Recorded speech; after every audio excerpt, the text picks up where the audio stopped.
Podcast channel पर सभी सुनने वालों का स्वागत है। और मैं हूँ किरण। आज हम बात कर रहे हैं DeepSeek AI की। हाँ, वही चीनी एआई जिसने एआई की दुनिया में मतलब काफी हलचल मचा दी है। बिल्कुल, रातों रात और बड़े नामों को जैसे OpenAI उनको भी टक्कर दे डाली। सही कहा। सवाल यही है कि ये हुआ कैसे।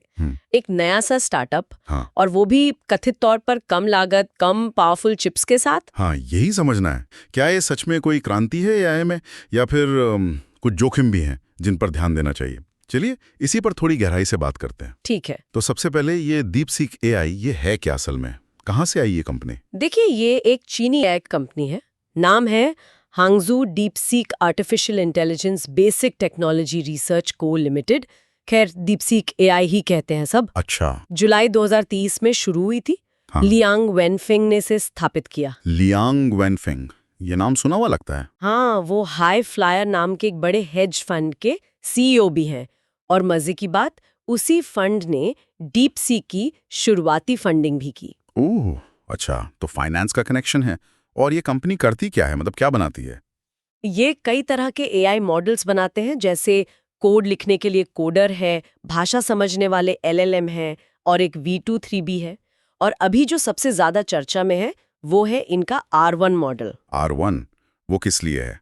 वो रीजनिंग मॉडल है, मतलब तर्क करने के लिए, सोचने समझने वाले कामों के लिए। अच्छा, और मैंने सुना इनके कुछ मॉडल ओपन वेट हैं। इसका क्या मतलब हुआ? हाँ, ये जरूरी बात है। ओपन वेट मतलब मॉडल के जो पैरामीटर्स होते हैं, मतलब वो सारी जानकारी जो मॉडल ने ट्रेनिंग में सीखी है, हाँ। उसे ये लोग पब्लिकली शेयर कर देते हैं। जैसे इनका R1 और एक V3 मॉडल, ये MIT लाइसेंस के अंडर है।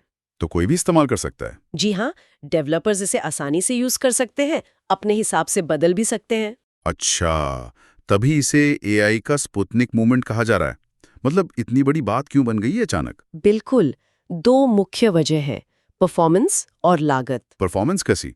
इनका R1 मॉडल दावा है कि उसने GPT-4o, O1, लामा 3.1 जैसे टॉप मॉडल्स को टक्कर दी है। सच में?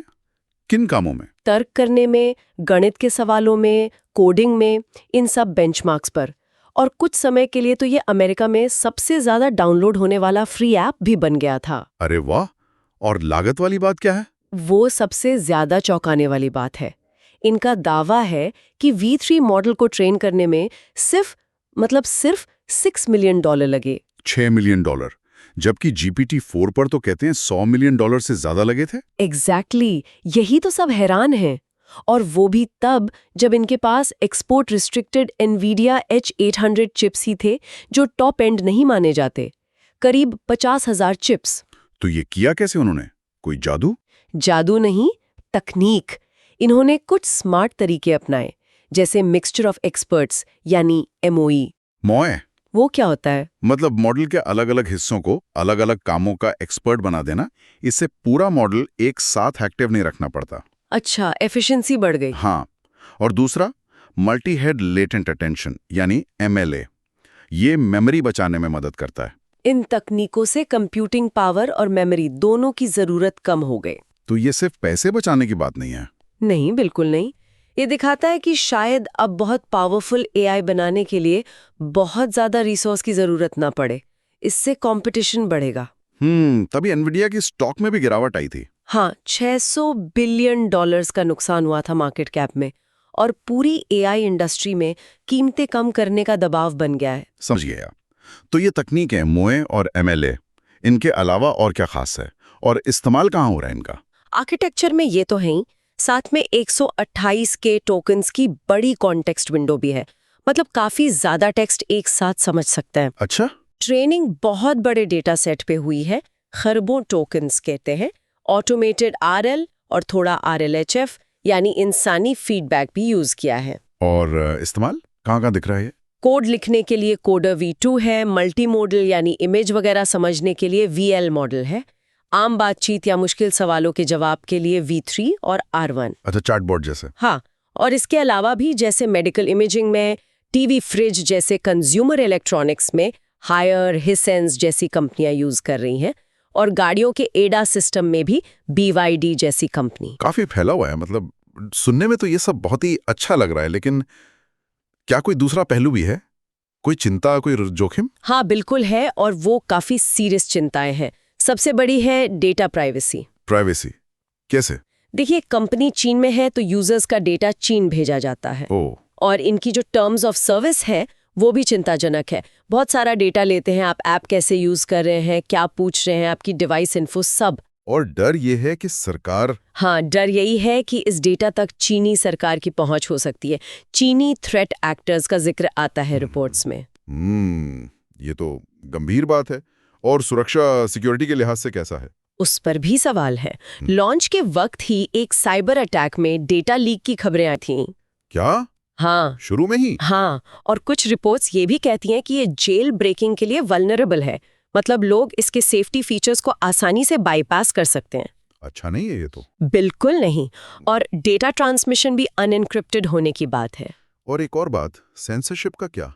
चीन बेस्ड है तो। हाँ, वो एक बड़ा मुद्दा है। मॉडल को चीनी कम्युनिस्ट पार्टी की लाइन के हिसाब से ट्रेन किया गया है, और ऐप लेवल पर भी जो राजनीतिक रूप से सेंसिटिव टॉपिक हैं, उन्हें ये सेंसर करता है। मतलब फ्री स्पीच वाली बात नहीं है? नहीं। और एक और विवाद है चिप्स का। जो एनवीडिया H800 चिप्स इस्तेमाल किए, उन पे एक्सपोर्ट बैन था। रिपोर्ट्स हैं कि वो अवैध तरीके से मंगाए गए। तो अमेरिकी प्रतिबंध लग सकते हैं। बिल्कुल, ये खतरा बना हुआ है। तो कुल मिलाकर तस्वीर काफी कॉम्प्लेक्स है। एक तरफ तो डीपसीक एआई ने दिखाया है कि कम लागत में, कम संसाधनों में भी हाई परफॉर्मेंस एआई बन सकता है। ओपन सोर्स मॉडल से इन्होंने इनोवेशन को बढ़ाया है। हाँ, और फाउंडर लियांग वेनफेंग की कहानी भी, मतलब मुश्किलों के बावजूद इनोवेशन की एक मिसाल है। बिल्कुल। लेकिन दूसरी तरफ डेटा प्राइवेसी, सिक्योरिटी, सेंसरशिप, ये बहुत गंभीर चिंताएं हैं। खासकर जब कंपनी की जड़ें चीन में हैं और डेटा प्रैक्टिसेस पर सवाल हैं। तो ये एक पावरफुल टूल जरूर है, पर सावधानी से इस्तेमाल करना होगा। एकदम। वो कहावत है ना, अगर कोई चीज मुफ्त मिल रही है तो हो सकता है प्रोडक्ट आप ही हो। सही कहा, सोचने वाली बात है। और आगे के लिए ये सोचना होगा कि जैसे जैसे ऐसे पावरफुल एआई मॉडल दुनिया भर में आसानी से उपलब्ध होंगे, ये हमारी दुनिया को, जियोपॉलिटिक्स को, इंफॉर्मेशन फ्लो को कैसे बदलेंगे।